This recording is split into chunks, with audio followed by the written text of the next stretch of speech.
Allah has command over all things. اس کی مثال بتاؤں, اگر اللہ ارادہ کرے کہ یہ بٹن بند ہو جائے تو یہ بٹن بند ہو جائے گا, سوری یہ والا بٹن, ٹھیک ہو گیا.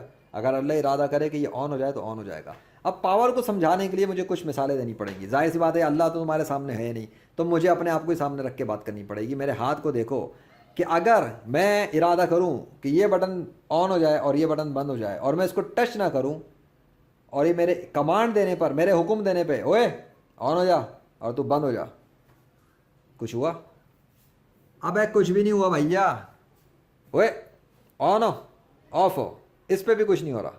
پتہ لگا کہ I do not have the power to do that, right. لیکن اگر اللہ ارادہ کرے کہ یہ بٹن آن ہو تو یہ بٹن آن ہو جائے گا, اور اللہ ارادہ کرے بند ہو جائے تو بند ہو جائے گا. یہ ہے ایک مثال سمجھانے کو کہ اللہ کسی کام کو اپنے ارادے سے کر دیتا ہے تو اس میں اس کو فزیکلی ہاتھ لگانے کی ضرورت نہیں پڑتی. سمجھ میں آیا؟ میں ہوں انسان, مجھے دیکھو, سمجھ میں آیا؟ میں اپنے ہاتھ کے ذریعے یہ کام کر رہا ہوں.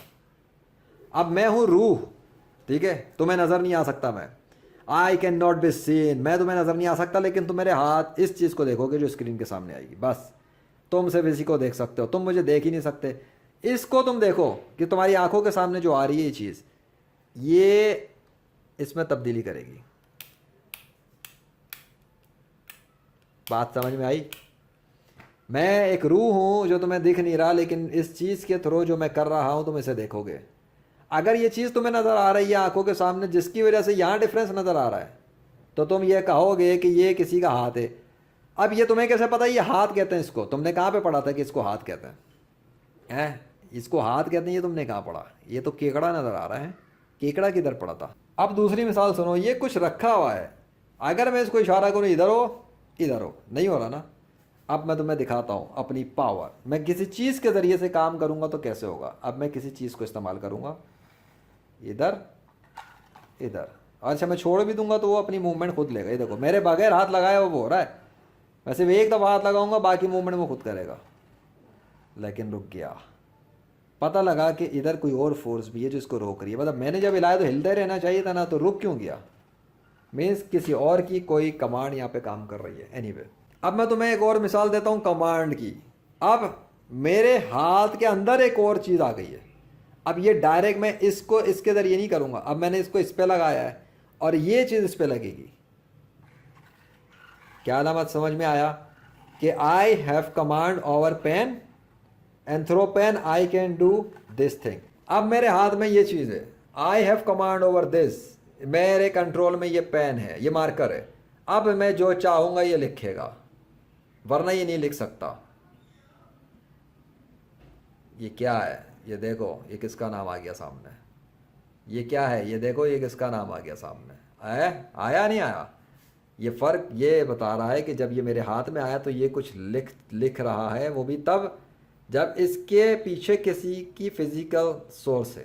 یہ ہاتھ ہے, اور ہاتھ جس کے کنٹرول میں ہے وہ میں ہوں, اور میں ہوں ایک روح جو تمہیں نظر نہیں آ سکتا. تو میں جس کے تھرو کام کر رہا ہوں, اور جو چیز تمہیں نظر آ رہی ہے, اور پھر اس کے بعد تمہیں جو فزیکل یہ جو نام نظر آ رہا ہے, تم یہ بلیو کرو کہ یہ نام وہی ہے جو میں نے لکھا ہے, اللہ. اور یہ نام کیا ہے؟ محمد صلی اللہ علیہ وسلم.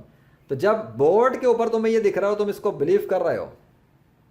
اب تو عقل کے اندھے لوگوں, جب تمہارے سامنے آسمان پر بادل نمودار ہوتا ہے, اور بادل آہستہ آہستہ ٹرانسفارم ہو کر اللہ کے نام میں تبدیل ہو جاتا ہے, تو مجھے بتا دو کہ اس کو پھر اللہ کے نام میں کون بدلتا ہے؟ Allah has command over everything. آسمان کے بادل کو وہ اپنے نام میں تبدیل کر دیتا ہے, پتے کو وہ سوکھے پتے میں تبدیل کر دیتا ہے, سوکھے پتے کو گرین میں تبدیل کر دیتا ہے. کسی زندہ کو وہ مار دیتا ہے, اور کسی مردے کو وہ دوبارہ زندہ کر دیتا ہے. یہ مثالیں دے کے سمجھانے کا مطلب یہ تھا کہ اب میں تمہارے سامنے ہوں, تو کیا میرا وجود موجود نہیں تھا جب میری آواز تمہیں آ رہی تھی؟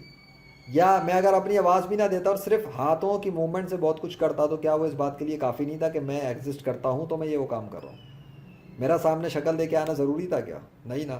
ایون میں اپنا ہاتھ بھی نہیں دکھاتا تب بھی ایسا کچھ ہو جاتا. میں اس پوزیشن سے کام کرتا کہ ہاتھ بھی نظر نہ آتا اور بٹن بھی آن ہوتا, ساتھ میں بورڈ پہ نام بھی آ جاتا نمودار ہو کے. تو جب ایک چیز آ رہی ہے فزیکل ورلڈ میں, ہو رہی ہے فزیکل ورلڈ میں, تو اس کا مطلب اس کو کرنے والا کوئی ہے. خود بخود تو پین بھی اٹھ کے نہیں چلتا بیٹا. تو آسمان کا بادل کیسے چلے گا ہوا میں, اور پھر وہ تبدیل کیسے ہوگا اللہ کے نام میں؟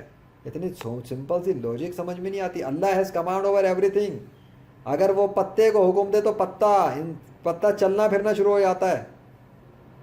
پتے کے اوپر اگر وہ حکم دے پتے کو, یہ درخت کے پتے کی بات کر رہا ہوں, تو اس کی ٹانگیں نکل کے آ جائیں گی, منہ اس کا نمودار ہو جائے گا پتے میں, وہ چلنا شروع ہو جائے گا بالکل. پر لگا دے گا اللہ پتے کے تو پتا ہوا میں اڑتا ہوا جائے گا. ایسے ایسے پتے موجود ہیں, جاؤ چیک کر لو نیٹ پہ, چلنے پھرنے والے پتے. وہ ایسے ایسے کیڑے مکوڑے بناتا ہے جیسے کھجور ٹائپ کے. جاؤ چیک کرو کھجور کی طرح کا کون سا کیڑا ہے, اس کی دیکھو شکل, مرا ہوا پڑا ہو تو دور سے لگے گا کھجور ہے, کھا مت لینا. یہ وہ جس طرح کی چاہے شکلوں میں چیزیں تیار کرتا ہے, کریٹ کرتا ہے. جس چیز کو چاہتا ہے چلنے والا بنا دیتا ہے, اور جس چیز کو چاہتا ہے بے جان بنا دیتا ہے. بڑا ہی شکتیشالی ہے, طاقتور ہے اور قدرت والا ہے. وہ Allah has command over everything. وہ اگر اشارہ کر دے سمندر 2 ٹکڑوں میں تقسیم ہو جائے گا. جا کے چیک کرو, دنیا میں ایسے سمندر ہیں جو 2 حصوں میں تقسیم ہو جاتے ہیں, آج بھی موجود ہیں. 2 حصوں میں ٹکڑے ہو جاتے ہیں, بعد میں مل جاتے ہیں. جاؤ سرچ کرو. کون سی دنیا میں رہتے ہو تم لوگ؟ کس چیز کا انکار کر رہے ہو؟ کس خدا کا انکار کر رہے ہو؟ He has command over everything. مردوں کو زندہ کر دیتا ہے, زندوں کو مار دیتا ہے. میری آنکھوں کے سامنے مردے زندہ کیے اس نے. میری آنکھوں کے سامنے اس نے لشکروں کے لشکر سجائے بادلوں کے, آنن فانن اپنے نام لا کر دکھائے, ختم کر کے دکھائے. بھڑکتی ہوئی آگ بجھا کر دکھا دی جہاں سائنس کی مشینیں فیل ہو گئیں. زلزلے آندھی طوفان چلا کے دکھائیں, بند کر کے دکھائیں. پورے ملک کا وہ ویدر ٹرانسفارم کر کے دکھا دیا. مجھے تو دکھایا بہت کچھ, اور میں نے شیئر کیا ہے. تم لوگوں کو ابھی بھی سمجھ میں نہیں آ رہا کہ Allah has command over everything. وہ جب کسی کام کا ارادہ کر لے پھر اسے روک نہیں سکتا کوئی. وہ ارادہ کرے گا تو کچھ بھی ہو جائے گا, وہ اگر چاہے بس. کیوں؟ کیونکہ وہ جب وہ کسی کا غلام ہے ہی نہیں, تو وہ کسی کی بات کیوں سنے اس بات پہ کہ کوئی یہ چاہے کہ اللہ یوں کرے یوں کرے یوں کرے. کوئی غلام ہے کیا؟ وہ اس سے دعا کی جاتی ہے, اس سے ریکویسٹ کی جاتی ہے, فریاد کی جاتی ہے, گڑ گڑایا جاتا ہے, رویا جاتا ہے. بادشاہ ہے وہ. بادشاہ کو بادشاہ تو سمجھو. تم تو ابھی اللہ بادشاہ کو ایکسیپٹ ہی نہیں کر رہے ہو. تم کہتے ہو کہ گاڈ ہی ایگزسٹ نہیں کر رہا. تم کہتے ہو اللہ نامی کوئی خدا ہی نہیں ہے. تم کہتے ہو یہ تو محمد صلی اللہ علیہ وسلم کی امیجنیشن تھی. تو ان کی امیجنیشن تھی تو 7ویں صدی میں ختم ہو جاتی نا. 21ویں صدی میں حضرت محمد صلی اللہ علیہ وسلم کی امیجنیشن پہ بیس پہ جو گاڈ ایگزسٹ کرتا ہے اللہ, وہ میرے ساتھ مدد کر رہا ہے. تو کائنات میں ایگزسٹ نہیں کر رہا تو مدد کیسے کر رہا ہے؟ اور تم سارے اس دنیا کے ایتھیسٹ اور غیر مسلم, یہ ہندو عیسائی یہودی بے بس پڑے ہوئے ہو ایک مسلم کے سامنے. اگر میں کوئی ایتھسٹ ہوتا اور یہ سب ہو رہا ہوتا تو میں کہتا کہ یہ سائنس کی مدد سے کر رہا ہوں. اگر میں کوئی کرسچن ہوتا تو میں کہتا میں تو جیزس کی مدد سے کر رہا ہوں. اگر میں ہندو ہوتا تو میں کہتا ہے رام کرشن وشنو اور یہ سارے جو ہندو گاڈز ہیں میری مدد پہ آئے ہوئے ہیں. اگر میں یہودی ہوتا تو میں کہتا یاوے میری مدد پہ کھڑا ہے.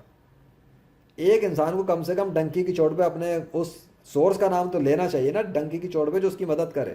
کسی پہ تو ریلائی کرے نا. ایتھسٹ تو کسی چیز پہ ہی ریلائی نہیں کرتے. ڈنگر کے بچے ادھر ادھر جمپے مارتے ہیں بندر کی طرح. ویسے بندر کی اولاد تو وہ بھی نہیں ہے, لیکن بندر بھی کم سے کم ایتھسٹ سے اچھے ہیں. اور وہ کرسچنس, ان کو آج تک سمجھ میں نہیں آیا, کنفیوز قسم کی قوم ہے. کبھی خدا کو بیٹا بناتی ہے, کبھی بیٹے کو خدا بناتی ہے.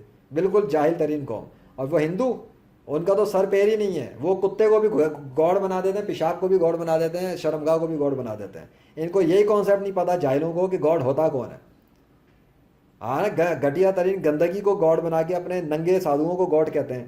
اپنے ایکٹریس ننگی پھرنے والی طوائفیں رنڈیوں کو یہ گوڈیس بولتے ہیں. جا کے ان کے کمنٹس تو دیکھو ذرا انڈین ایکٹریس کی فلموں کے اوپر, اس میں گھٹیا قسم کے جو ان کے کمنٹس چل رہے ہوتے ہیں. اوہ شی از اے گاڈیس, شی از دا گاڈ. یہ فکنگ نانسنس تھنگز یار, کیا مطلب ہے؟ اور وہ یاوے کی نسل کے, ان کو کبھی جیہووا چل رہا ہے, کبھی یاوے چل رہا ہے, تو کبھی وہ عزیر چل رہا ہے. ان کو بھی کوئی کانسیپٹ ہی نہیں کہ گاڈ ہے کون. تو یہ کنفیوز قسم کے لوگ ہیں جو غیر مسلم ہیں, کہ ان کی باتوں میں آ کے اللہ کا انکار کرتے ہو. اللہ کا ایک بندہ جو کنفیوز ہی نہیں ہے اس معاملے میں کہ اللہ خدا ہے یا نہیں ہے. He is the only God, He is the true God, He is the Lord of the universe. Our Prophet Muhammad صلی اللہ علیہ وسلم is the last prophet of Allah. ختم. دنیا کا کوئی مسلمان اس میں کنفیوز نہیں ہے کہ گاڈ کا نام کیا ہے اور اس کے آخری نبی کا نام کیا ہے. کوئی مسلمان اس پہ کنفیوز نہیں ہے. جتنے بھی 1 ارب سے زیادہ مسلمان ہیں, کوئی کنفیوز نہیں ہے گاڈ کے معاملے میں. لیکن جتنے بھی غیر مسلم ہیں 6.5 ارب سے زیادہ, سارے ہی گاڈ کے معاملے میں کنفیوز ہیں. تو کنفیوژن کا شکار کون ہے؟ پاگل کون ہے؟ نفسیاتی کون ہے؟ سائیکالوجسٹ کی ضرورت کس ہے؟ سائیکیٹرسٹ کی ضرورت کس کو ہے؟ سارے غیر مسلموں کو سائیکالوجسٹ کی ضرورت ہے, سائیکیٹرسٹ کی ضرورت ہے, ڈاکٹرز کی ضرورت ہے, اور وہ بھی مسلم ڈاکٹرز کی. تو جاؤ مسلم ڈاکٹروں سے علاج کرواؤ, مسلم علماء سے تھوڑی سی سیکھو,